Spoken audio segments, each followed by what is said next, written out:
Bonjour à tous, soyez les bienvenus pour votre tirage du jour.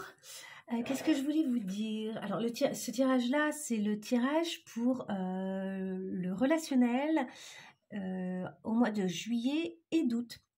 Donc, en gros, qu'est-ce qui va se développer? Qu'est-ce qui va se passer pour vous au niveau relationnel? Donc, vous aurez des lignes pour vous, pour votre autre, vous, votre autre, puis des conseils à la toute fin. Est-ce que je voulais rajouter quelque chose? Oui, si vous ne l'avez pas encore fait, n'hésitez pas à aller voir les tirages du mois de juin. D'autant que là, le mois de juin a déjà bien commencé, donc vous êtes probablement en train de vous confronter aux éventuelles problématiques de votre mois. Et vous trouverez probablement dans ce tirage pas mal d'informations. On est sur un tirage général, alors des fois ça parle d'amour, mais parfois ça parle d'autre chose. Et vous verrez, hein, n'hésitez pas à aller voir. Alors j'ai fait pour le mois de juin une vidéo groupée. Vous trouverez tous les signes avec les indications en dessous de la vidéo avec le timer pour aller directement sur les signes qui vous intéressent. Et voilà, Et j'ai rajouté aussi 3 vidéos le mois dernier qui concernent cette fois-ci la présentation des tarots et des oracles que j'ai utilisés justement pour les tirages du mois de juin. Et il est probable que ce mois-ci aussi, je fasse des présentations de jeux parce que j'ai de nouveaux oracles ou de nouveaux tarots qui me plaisent énormément, que je trouve super à utiliser. Et voilà, c'est l'occasion de vous montrer un petit peu les différents jeux dont j'ai fait l'acquisition récemment. Allez, on rentre dans le vif du sujet. À tout de suite. Bonjour et bienvenue les cancers, les sensitifs des zodiaques. Alors, les cancers, on est parti pour ce tirage relationnel. Qu'est-ce que je voulais vous dire? N'hésitez pas à interchanger si vous sentez que les énergies que je décris, c'est plutôt à l'autre personne que ça correspond et vice-versa. Puis c'est tout. En gros, c'est tout. On y va ici avec les cartes. Ça, c'est l'oracle de Harry Potter. Et je trouve qu'elles sont sympas. Les messages sont intéressants. Donc, on va se questionner là-dessus. Alors, à chaque fois, c'est tiré évidemment de Harry Potter et de toute la saga Harry Potter. Le professeur Dumbledore, et je vous lis le petit texte. Le professeur Dumbledore est le mentor de Harry tout au long des 6 premiers films de la saga. Il l'aide à surmonter bien des difficultés et fait en sorte qu'il soit en mesure de vaincre Voldemort.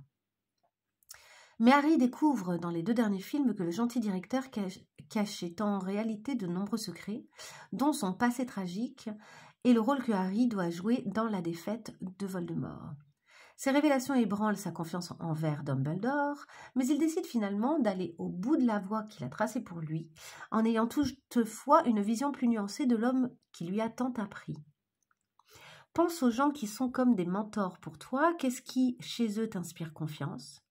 Se montre-t-il à la hauteur de la confiance que tu leur accordes? Donc là, pour moi déjà, au niveau de cette relation, on va nous parler du piédestal. On va nous parler de mieux comprendre et de mieux prendre comment ça s'appelle? J'allais dire la teneur, mais de mieux appréhender et comprendre vraiment qui est l'autre. On y va, on va y voir plus clair avec les cartes. Alors vous, comment vous êtes dans cette relation? L'amitié, a priori, on parle plus... Enfin, pas nécessairement, on va voir, mais il est possible que cette relation soit plutôt pour l'instant une relation amicale.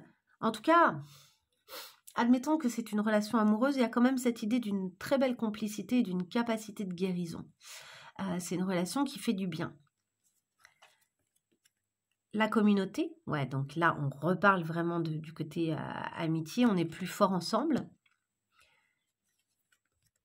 L'écoute. Est-ce que c'est vous? Est-ce que c'est l'autre qui vous écoute? Est-ce que vous guérissez l'autre? Et respire. Avec le 4 d'air, il y a cette notion aussi ici de repos. De peut-être donner un petit peu moins d'énergie, ou peut-être que cette relation vous permet vraiment, finalement, de bien respirer et d'être serein. Il y a quand même, avec toutes ces cartes, une belle sérénité. On sent que c'est assez limpide pour vous, cette relation. Pour l'autre, la transformation, avec la mort ici,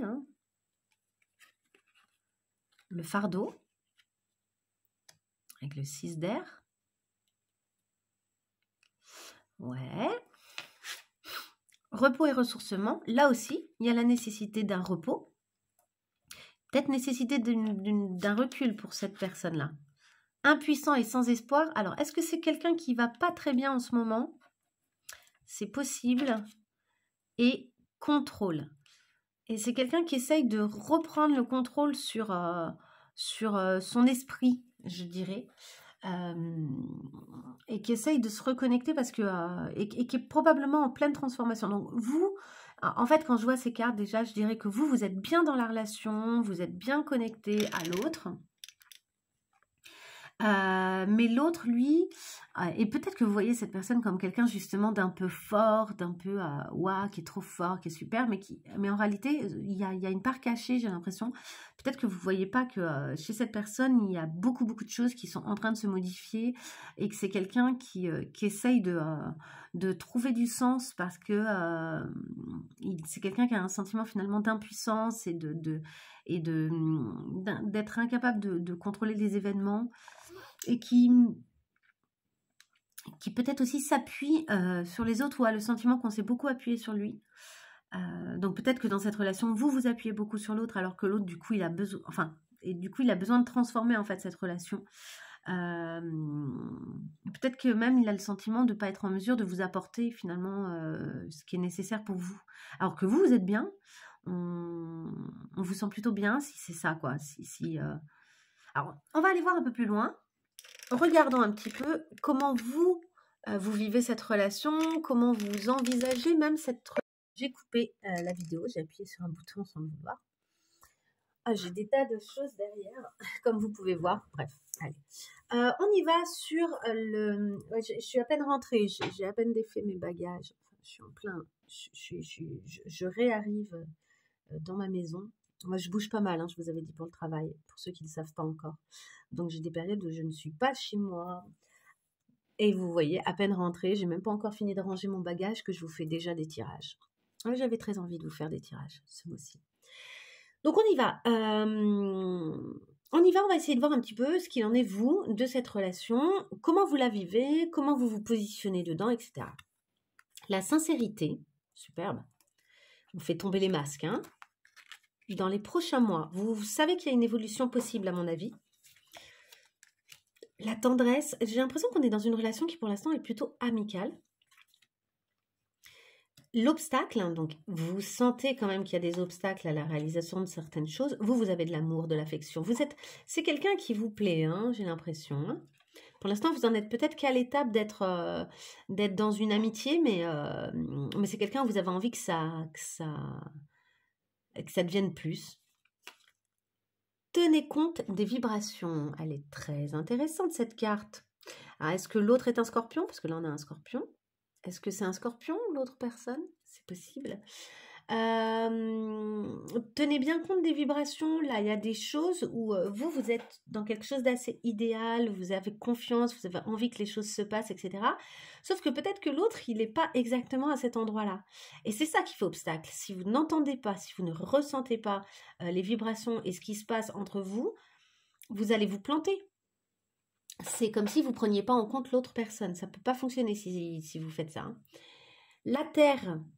Faire appel à la terre pour s'enraciner et retrouver de la stabilité. Oui, super, c'est très intéressant. C'est-à-dire que j'ai l'impression qu'effectivement, vu que vous idéalisez un peu la relation et cette personne, je pense que vous idéalisez un peu cette personne, vous lui faites du coup porter quelque chose, parce qu'évidemment, quand on est idéalisé, il faut être à la hauteur de l'idéalisation de l'autre. Donc déjà, ça peut être un peu compliqué. D'autant plus si cette personne-là, elle ne se sent pas à la hauteur de plein de choses déjà, puisqu'elle se sent impuissante et sans espoir. Donc c'est compliqué. Mais ça lui crée une espèce de fardeau, quoi. Donc là, on vous dit, je pense que vous avez peut-être intérêt à aller faire des randos ou faire du jardinage. Hein. Je vous donne comme ça des petites idées pour les vacances. Là, il y a des choses. Si vous pouvez faire ça, ce serait super. Vous avez besoin de vous reconnecter à la terre et aux choses concrètes. Faire des bons plats, des bons repas, avec des bons fruits et légumes qui viennent de la terre. Enfin, vous voyez, il y a cette idée-là.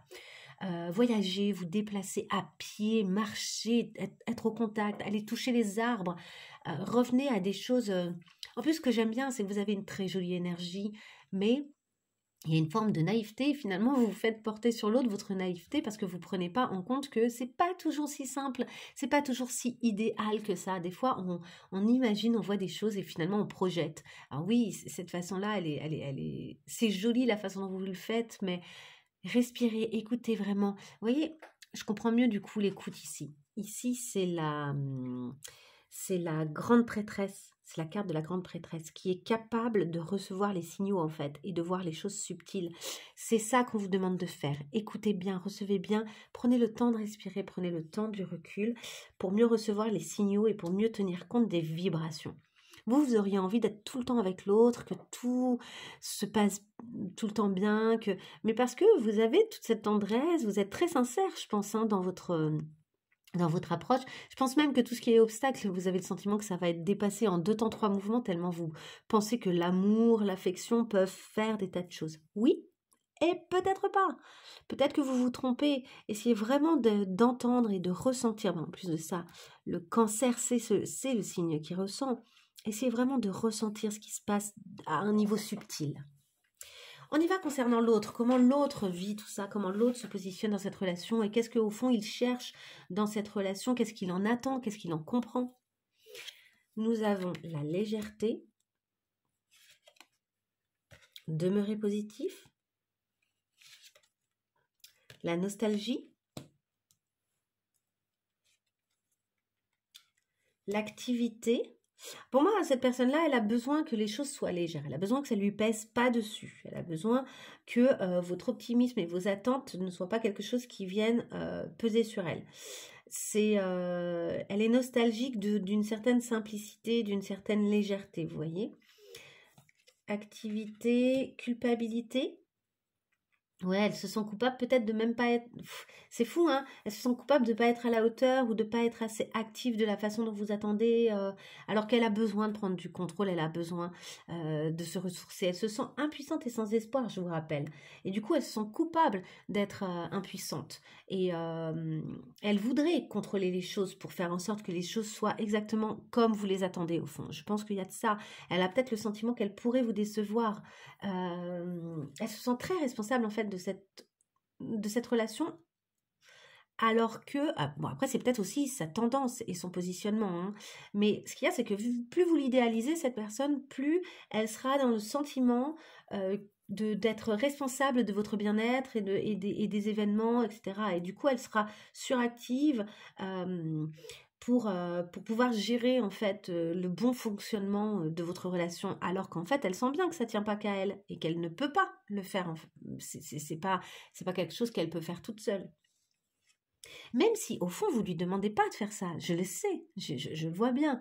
Vous êtes au contraire super gentil, super cool, etc. Mais là vous vous retrouvez comme dans un sac de nœuds, comme si il y avait son sentiment de devoir être parfait qui se confrontait au sentiment que vous l'imaginez parfaite cette personne. Or elle est faillible. Cette personne est faillible, elle a des défauts, elle n'est pas capable de tout faire, elle n'est pas capable de tout gérer. Là, il faut vraiment que vous la fassiez descendre de son piédestal dans vos yeux, dans votre cœur, et du coup dans ce que vous projetez sur cette personne. Saisissez votre chance. Elle a conscience que vous êtes une chance pour elle. Je dirais même, elle a envie d'être à la hauteur parce qu'elle doit avoir tout à fait conscience que vous êtes quelqu'un d'adorable.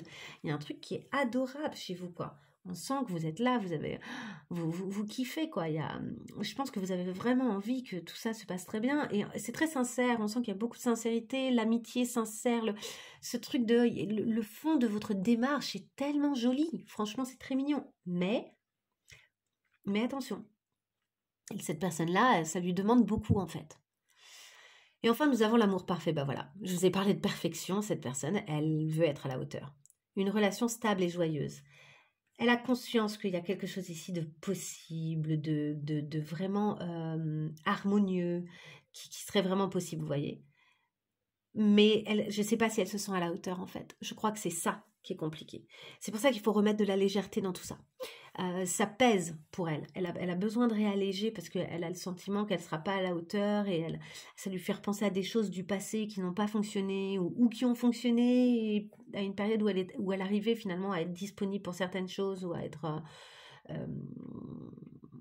il y avait des choses qui pouvaient fonctionner pour elle quand, auparavant, en fait. Alors que là, là, elle se sent pas à la hauteur. C'est comme si elle n'arrivait pas à être aussi parfaite qu'elle a pu être dans le passé, dans d'autres cadres, dans d'autres relations. Peut-être qu'elle a des choses à gérer, cette personne, en dehors de vous et de votre relation, et qui ont besoin de son énergie et de son temps, et qui font qu'elle peut pas être totalement disponible pour être à la hauteur de ce que vous attendez et de ce que vous envoyez comme vibration dans cette relation. Euh, mais c'est ok, hein. Franchement, c'est un très joli tirage. Je pense que les deux, vous avez envie d'être ensemble, mais qu'il y a un moment où, simplement, à chaque fois, que la personne n'est pas à la hauteur. Peut-être que des fois, elle a le sentiment de vous décevoir ou de pas être tout à fait à la hauteur de la belle énergie que vous avez. Et ça, c'est difficile pour elle. Ça fait un effet miroir qui est difficile pour elle. Donc faites attention de ne pas projeter trop d'attentes sur l'autre, quoi. Apportez votre pierre à l'édifice, faites ce que vous avez à faire dans cette histoire, partagez, etc. Mais vraiment, essayez de lâcher vos attentes là.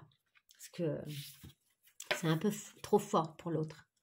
On y va sur les conseils. Requin, éloigne-toi de cette situation.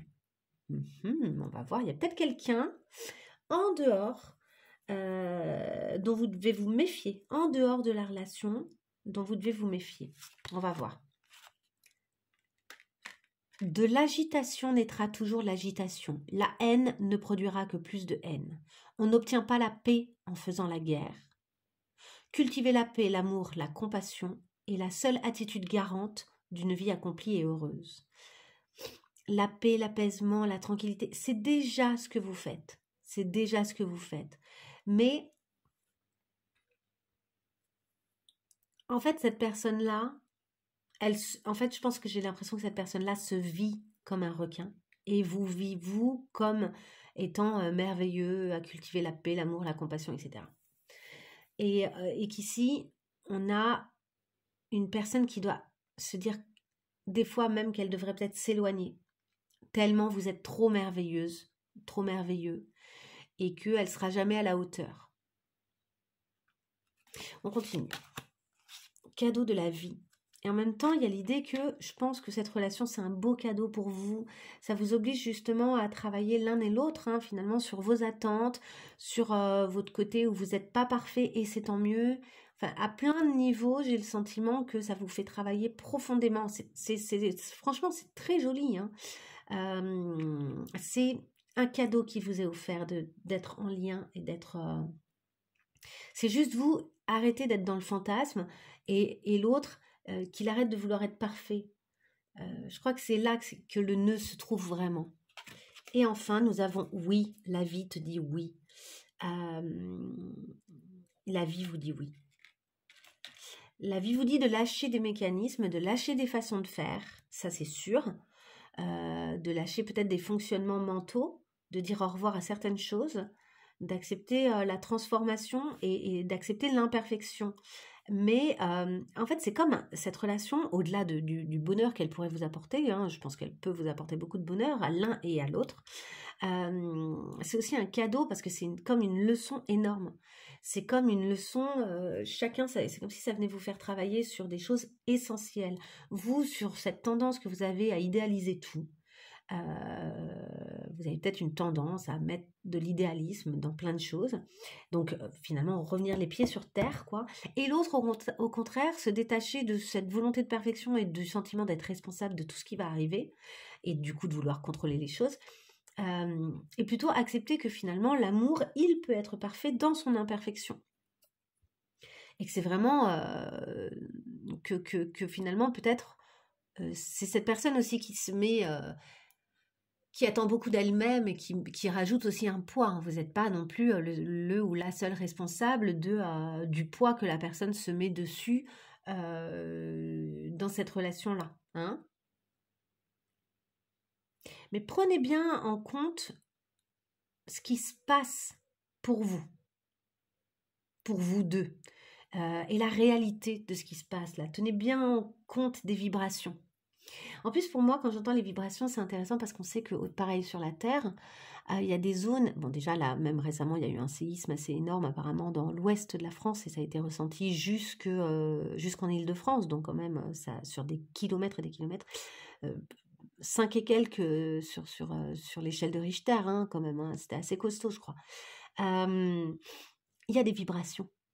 La Terre, le monde, ça vibre. Et c'est intéressant quand on vous parle de la Terre et que juste avant on vous dise tenez compte des vibrations. Il y a des endroits qui vibrent et qui vont vous permettre d'atterrir et d'être plus dans le concret et d'être moins dans l'idéalisation. C'est pour ça que je vous dis là, vraiment partez en rando, aérez-vous. C'est un été parfait pour bouger et vous reconnecter à des choses très concrètes pour vous. Je pense que dans les prochains mois, il y a plein de choses qui vont se faire. Il y a plein de choses qui vont trouver leur place. Mais là, tout de suite, c'est juste... Enfin, ça va. Hein. Franchement, c'est un très joli tirage. Hein, mais c'est juste que vous vous confrontez justement aux attentes l'un de l'autre et à vos limites, en fait. À vos attentes et à vos limites. Et ça ne va pas vous empêcher de vivre une relation. Je pense pas. Au contraire, c'est super intéressant. Là, vous êtes en train finalement de régler... les curseurs de votre relation, ok, moi je suis comme ça, bah moi je suis comme ça, et c'est cool. Et d'entrer plus dans la réalité, dans le concret, et moins dans ce qu'on voudrait maintenir d'idéal, mais qui n'existe pas, cet idéal-là, il n'existe pas, quoi. Bon, bah écoutez, je vous souhaite plein de belles choses. Je vous dis à très bientôt. N'hésitez pas à liker cette vidéo parce que bah, moi, ça permettra finalement à cette vidéo d'être plus vue et de rencontrer plus les gens qui ont besoin d'entendre ce message. Je pense qu'il y en a pas mal. J'espère en tout cas que cette vidéo servira à plein de gens. Et n'hésitez pas à mettre un petit mot, ne serait-ce que pour me dire merci si ça vous a plu, parce que moi, ça me fait toujours beaucoup de plaisir en fait de vous lire et de recevoir vos messages de gratitude qui sont pour moi une espèce d'échange d'énergie, quoi, qui me permet de récupérer un peu de l'énergie que je vous donne quand je fais ça, même si je le fais avec grand plaisir. Hein. Et puis aussi, pourquoi pas me dire de quelle façon ça fait écho pour vous. Si vous avez envie, en tout cas, de vous livrer un peu, vous pouvez. C'est un bon endroit pour le faire. Nous sommes une communauté, justement, une communauté bienveillante. Et donc, n'hésitez pas à vous livrer si vous en avez envie. Je vous souhaite un merveilleux été. Je vous dis à très bientôt. Bye bye les cancers.